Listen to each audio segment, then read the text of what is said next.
Hello guys, nandito po kami ngayon sa school. Dito lang po yan sa Nasugbu, Batangas. Dito po yan sa DC Best. At ngayon nga po, dahil buwan po ng weekend, kamakailan lang po, ay talagang for the go po kami ng assistant ko po diyan na si Marimar Reyes. At ayun nga po guys, habang nagpapahinga po ako, habang binibihisan po niya, ay mamaya-maya lang po ay may make-upan po namin siya. At ayun nga po guys, tingnan mo ang pagkakatirada ko at ginamitan ko po siya ng may powerful touch of Hikaru. Kala may professional, hindi! At ayun nga po guys, at malapit na pong magsimula ang program. At ayun nga po guys, for the go po dyan yung kaibigan ko na si Marimar. Yan, lagi ko po yung kasama guys sa pag-etchi mo ako. At thank you so much sa laging aking pagsuporta sa aking mga kalokohan sa buhay.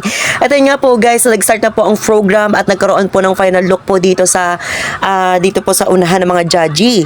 At ayun nga po guys, for the go po ang mga lahat dyan at talagang hindi po basta-basta mga costume at hindi po talaga nagpapatalo po diyan ang mga lakan. Talagang pagka-effect po talaga po lahat po diyan ng mga candidate, lahat po ay panalo ko. Talagang laban na laban po diyan ang aming alaga. Ayun nga po guys, for the go po talaga siya sa flow ng program po nila at sabi ko enjoyin lang po niya ang program na ito. Go lang, Nakchi!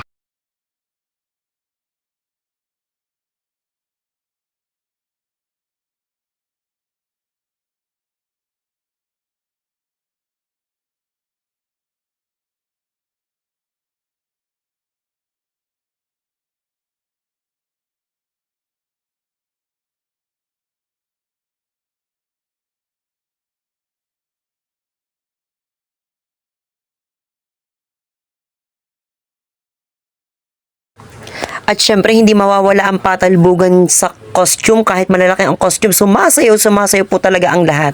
Sige, laban lang, go!